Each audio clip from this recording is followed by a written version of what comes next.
Ladies and gents, once again, welcome to All Things Covered with Patrick Peterson and Bryant McFadden. Once again, guys, girls, you guys know how we rock and roll. We got another jam-packed show for you guys. If you're a big-time fan of college football, this is the show for you. If you have some SEC ties, and I don't want to mention the name of this school, but they currently reside in Gainesville, this is the show for you. If you're out west and you like what the Utah Utes are doing, remember the foundation, who created that foundation. This is the show for you. And if you want to go up top to the Big Ten, this individual, unfortunately for the other schools, he dominated when he was in the Big Ten. No other than three-time national champion head coach, one of just four coaches to win a title at two programs, now currently an outstanding broadcaster for Fox. No other than Coach Urban Meyer. Joining us here, Pat P, Bryant McFadden, All Things Covered. Coach, how you doing? How you feeling? Brian, goes so good to see you, and Patrick, so good to see you guys, and I'm a big fan of you guys for a long time. I appreciate it. Hey, Pat P, I want to jump start it. Let's get personal with Coach. He has a real good relationship with our very own Patrick Peterson, and Pat recently shared with us, Coach, a few episodes ago about you coming down to South Florida, trying to recruit him at that time. What do you remember about recruiting a young Pat Peterson, at the time, Patrick Johnson at the time? What do you remember about recruiting young P2, who was known as Patrick Johnson at that time? It wasn't only recruiting, it was a wrap. It was done. I had him. I went into his home, and he's got a beautiful family, and his mom and dad, and I remember sitting in his house, and I look over, and on his laptop or personal computer there, it's Gator everything on the screen. And I looked at Doc Holliday, and I knew Patrick. I mean, I've done that for so many years, 30 years recruiting, that when you come across someone that is the it, and I'm not just talking about athleticism, because nothing against Patrick, but there's a lot of great athletes out there. Mm-hmm. But I always say the number one thing I've always looked for in a great player, number one quality that all great players share, is competitive spirit. And my man Patrick was a monster, and went to Ely, I believe, if I remember right, and yep. And it was a wrap. Patrick, we had him, and Doc Holliday, who was a great recruiter for me, went on to be head coach at Marshall, and then as it got closer to signing date, it's a bad sign when you call and you're not hearing anything back. No question. That's Doc Holliday, and I called Doc about 30 times a day, say, "What's going on, man?" I'm ripping Doc's, I'm ripping his ass, say, "What's going on, man?" And he went to LSU and had a great career, obviously. So about that story, and you guys did have me, Coach. I was locked in, as you know, we had great communications. You guys was coming to the house a bunch of times. I remember the game you guys came to, you and Doc Holliday. I ran a punt return back. I think I told Brian this story. I ran a punt return back and did the Gator chop, and everything.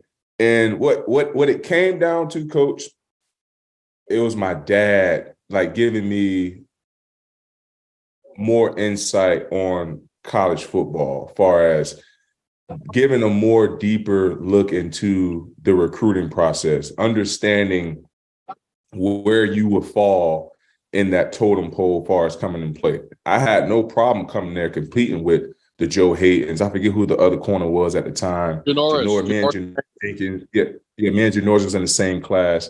But he was like, "Man, I think it'll be a better opportunity for you to go to LSU, where it's a clean slate, where there's no DBs there. All the guys are seniors, where you can just go there and step in and dominate right now." So when my dad gave me that advice, I was like, you know what? You're kind of right. I can go there and be the first Jim Thorpe winner. I could be a trendsetter. I can do a lot of things that this program did not have from a defensive back. So that's why I end up going to LSU, Coach. You would have did okay in Florida. We would have made sure you did all right. Hey, I can tell you this much, though, Coach. With me having my Florida State ties, I was okay in Pat not going to Florida and going to LSU. Hey, we were loaded, though, man. When I look back at the 2008 Florida Gators, and I'm very biased, but that's one of the best teams in college football history. You're talking about NFL players all over the field. No doubt. Guys that, you know what, Patrick, they love the game. Yeah. I remember one time in spring practice when I had Spikes on defense and Joe Hayden, Major Wright, Janoris and Carlos Dunlap, and I mean just these monsters. And then on offense, the Pouncies and Tebow, and we went inside drill. And after about 3 plays, I think Belichick was there, right? Or the NFL head coach was there with me. After 3 plays, I stopped it. I blew the whistle. Why you stopped? Too physical? They were going to kill each other. They were going to, I said, we're good. Inside drill a lot of times is to prove a point, develop toughness. We had it. They got the Pouncies looked at me like they're going to kill me. I said, no, we're done. Get out of here. Go to individual. Not going to do this anymore. And Coach, you guys had 25 pros on that team. Yes. What's that? Yeah, so you guys had 25 pros on that team, that 2018, 25 pros. Wow, I believe that. I'll tell you, your school had a little bump in the road, but when I first went to Florida, when Bobby Bowden was still there, Florida State, man, top to bottom. Think about they had 14 or 15 straight years, if I remember, top 4 in the country. Yeah. And Bobby and Ann Bowden became very close friends with Shelley and I. So God bless him. Bless his soul, but he was a great man. Yeah, no question. And speaking of recruiting, Coach, who was the biggest recruit that got away from you in your career that you really thought you had, excluding myself? Okay. Patrick is number 1 or number 2, and then CJ Spiller. Ooh. Grew up 30 minutes from Gainesville. And I'm talking about, I love CJ and I are still close when I see him. And same thing, I thought that one is over. I went and watched him play basketball, and I was very close to his family, and his mom and I were really close. And Charlie Strong was recruiting him, and I remember saying it's going to come down to us at Clemson. And this is before Clemson became the Clemson that we all know now. And I looked at him and go, Clemson, this one, that's over. We got him. And sure enough, he put on that Clemson hat. But that was one that I thought was signed, sealed, and delivered. Other than the guy that your podcast partner, right? Yeah, no doubt. That makes sense. Hey, Coach, what about the job that got away from you? And I'm going to go back in time. You called Coach Nick Saban in 1990 when he started at Toledo, right? And we know you had an opportunity to talk to Miss Terry, but Nick never returned your phone call. What do you remember about trying to connect with Nick Saban back then? And what could have been if you guys actually connected on the phone? Oh, what a great story. And so Coach Saban just got hired at Toledo. And I'm from Toledo. I'm actually from Toledo and Cincinnati and Cleveland. It was before, obviously way before cell phones and iPads and all that. So I called his home, and Terry Saban answered the phone, and I put on a 30-minute recruiting speech now. And she said, I remember her saying, yeah, I can't wait for him to talk to you. And so we still, whenever I see Terry Saban, we still laugh about that because I had her, it was over. I was coming to Toledo. But at the time, I was at Illinois State making about $10,000 a year. I thought I might as well take a run at it. But about 3 weeks later, I got hired at Colorado State, and it all worked out. I said, much like Nick Saban, your playing background and your early coaching background was defensive back. Who was the best defensive back that you ever coached? Joe Hayden was an absolute monster. He came in I recruited him. He was out of Maryland.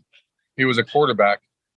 And the minute we got him on campus, my idea was going to put him at H-back. I love those H-backs, the Percy Harvin, Jared Faison, the Ohio State, I had Paris Campbell. Those H-backs, Curtis Samuel, that was always my toy. That was my mismatch guy that I could move him around and hand him the ball. And Percy was a perfect H-back. But he was a guy that there was no doubt if I could create a mismatch with him, that's the one position, a little bit like tight end, a little bit too, where if you get a guy that can do dual positions, if you have a safety cover, a guy like Percy Harvin, you're in trouble. And so that's my position. Yeah. And speaking of Percy Harvin, we all know about Tim Tebow, but how essential was getting Percy Harvin to Florida in 2006 to help the rise of the program? And what do you remember about recruiting Percy Harvin? I'm gonna, and not many people who played with him would argue this.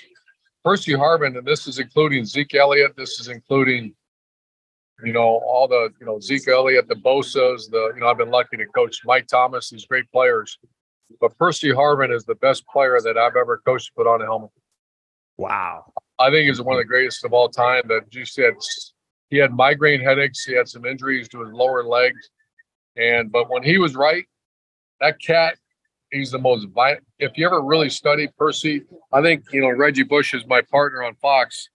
And I think Reggie and Percy Harvin are the two, with the ball in their hand, I can't imagine in college, two better players in the history of the game than Percy Harvin and Bush.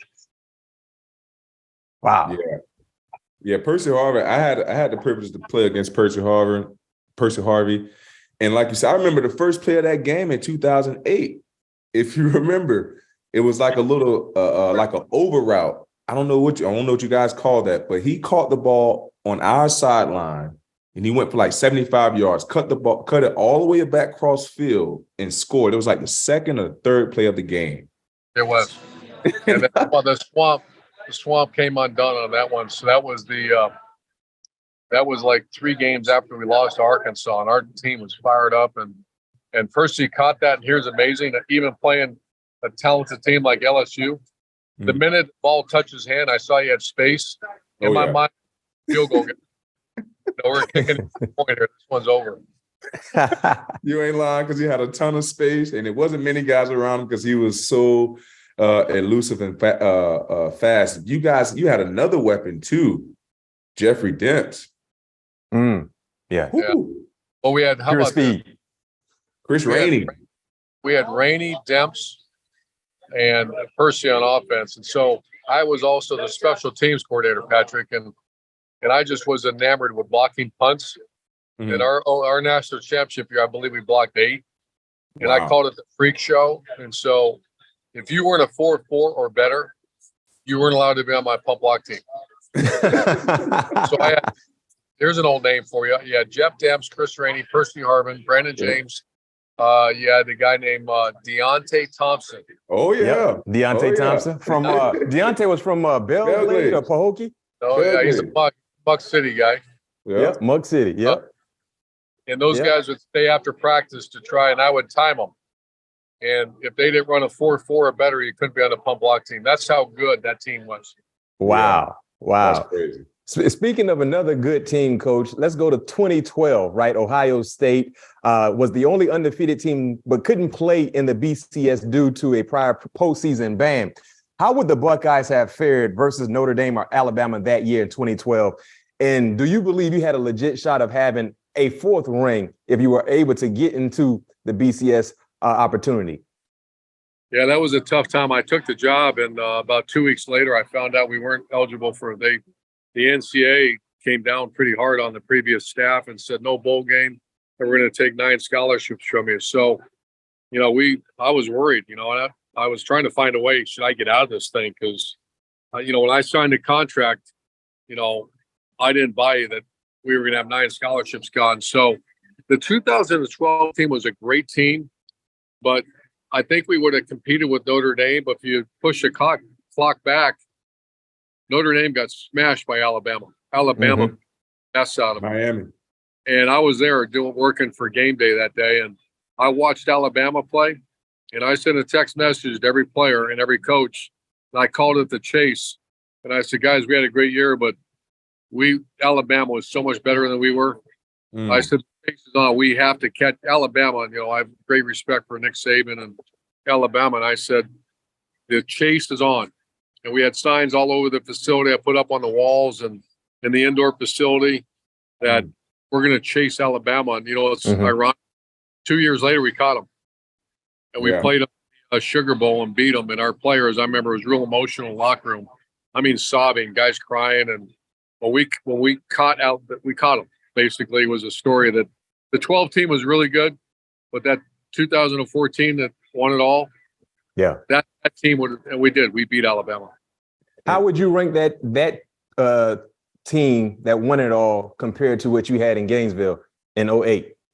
It's right there. It's 6s, man. It's You just look at the NFL rosters right now, and Zeke Elliott, Mike Thomas, Joey Bosa, and now, and I mean, it was Zeke Elliott became Zeke Elliott in that game. Yeah, he did. He put his left and took it 85 yards against Alabama, and that was life change for Zeke. Yeah, that just don't happen. And speaking of that, that 2014 team, describe the quarterback room that you had going from Braxton Miller, JT Bennett, you got Cordell Jones, and end up thriving with all of those guys. Like, tell me, like, how was that room like? Yeah, so Braxton Miller, the Buckeye fans don't forget him, but I think people don't realize how good that guy was. Yeah. Braxton was a Big Ten Player of the Year, I think, 2 years in a row, Heisman candidate, and he gets hurt a week before our first game, and I mean, a bad injury, tore his labrum, and then we had a freshman called JT Barrett come in and break Drew Brees' record, and JT Barrett gets hurt against the team up north, the Wolverines, and some big guy named Cardell Jones goes in there, and to me, they ought to build a statue of Cardell Jones. Beat Wisconsin 59-0, beat Alabama, and then he goes on to beat Oregon, and that's one of the greatest runs in certainly Ohio State history. Yeah, wow, yeah, and talking about a run, an individual who didn't get a chance to really showcase what he can do as a quarterback for Ohio State, of course, transferred to LSU, and that's Joe Burrow. What did you see from Joe Burrow early on throughout his short time in Columbus? Gosh, what a monster he is. So he was really unrecruited.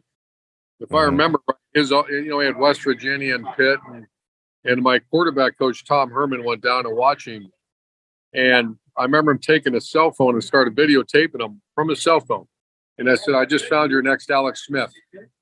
We brought him up, and the minute you meet Joe Burrow, and his mom and dad, you're sold. I mean, great people, great competitor, was a hell of a basketball player in high school, was a little underdeveloped because Ohio doesn't have spring practice. And he comes on campus. He had a long release. His arm strength was okay, and his athleticism was just okay. But you saw him develop. What you did see immediately was incredible toughness, great leadership, and toughness. And you see that to this day. Now that body grew up, and obviously, and it's hard to say he's not one of the top 2-3 quarterbacks in the NFL. Yeah, I agree. No question. I agree. All the great things that you did with Florida, the Utes, Ohio State. What was appealing to you to take the next step into taking the NFL head coaching job? It's a long story, Patrick. So I was done. I retired. I had some health issues at Ohio State. I always, 55 was always my target. I just, my family deserved that. We worked so hard for 38 years that, I said I had some friends that unfortunately had some real serious health issues. I thought, I'm not doing this. I'm going to get out of the game. And I had it all planned out. I found the right guy in Ryan Day, who was fantastic.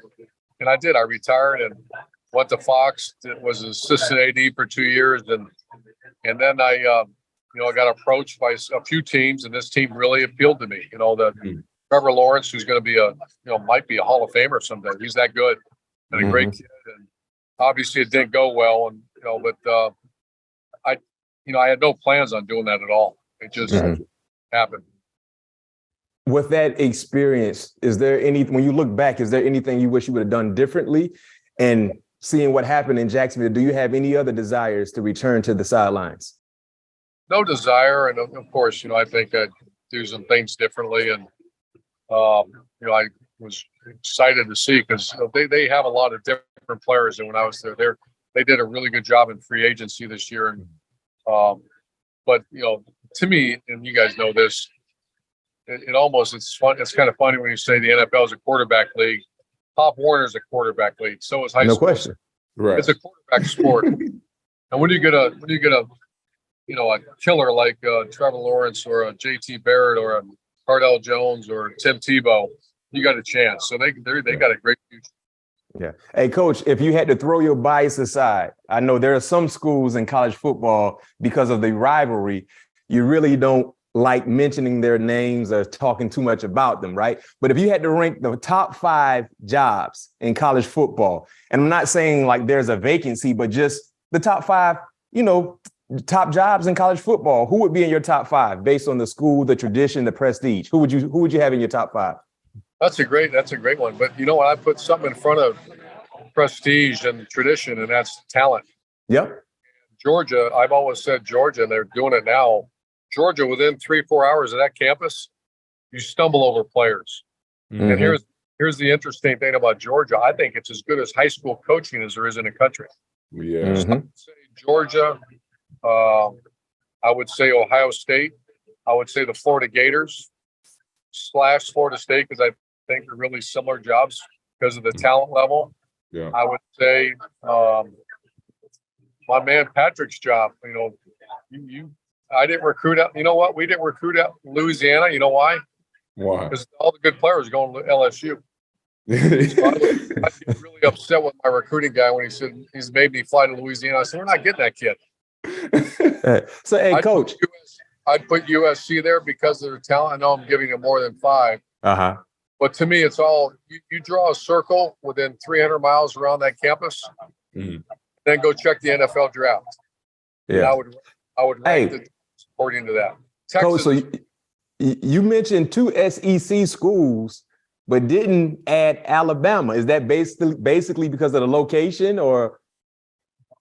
Yeah, I think Alabama is a great job, tradition-wise, history-wise. I think a lot of that, because I was there, early on when Alabama didn't have Nick Saban. They did beat us one year pretty badly, but Alabama, I just think Alabama high school football is fantastic, but I don't know if you have the same numbers that you have as a Georgia or an LSU.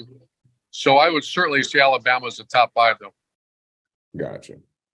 Hey, Coach, now I know you're looking at all the on the web, and I know you're following Coach Prime, and you see that he made the jump over to what is that conference? What is Colorado? That's the Pac-12, Pat. Oh, yeah. So Coach Prime making the jump over from SWAC to Pac-12. What do you think Coach Prime capabilities will be coming from the SWAC over to the Pac-12? You know how good that is for college football? Mm-hmm.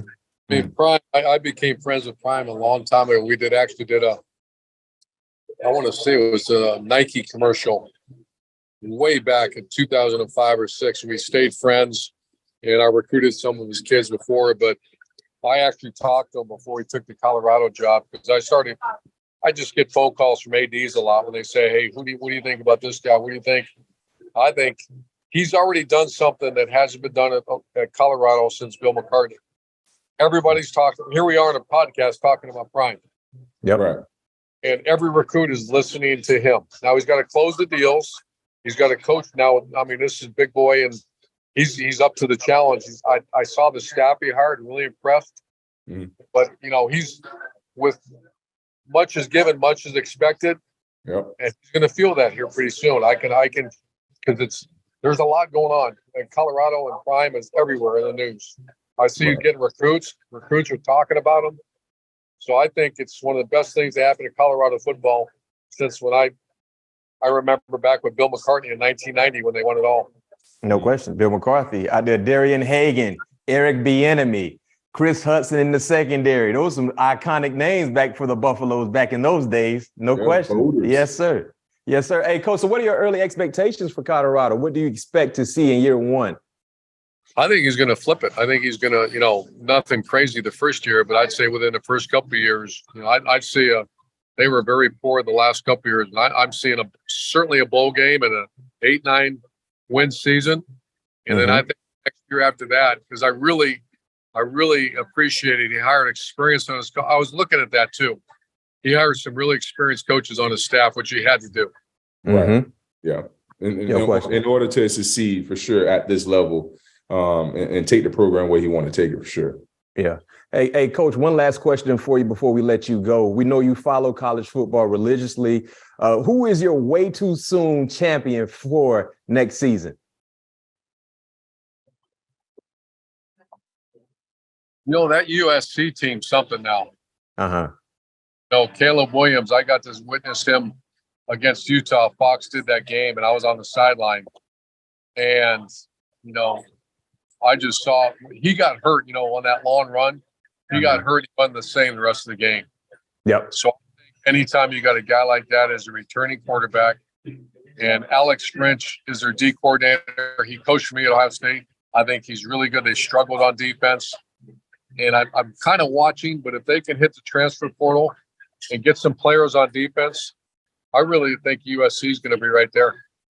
Mm-hmm. I mean, Coach, you know this better than anybody. When you got a quarterback, you got a shot. Yeah, you're right. And Georgia lost their quarterback, who, by the way, Stetson Bennett is the most underrated player I think has ever played the game. Ever played a game? Oh, I was there with you.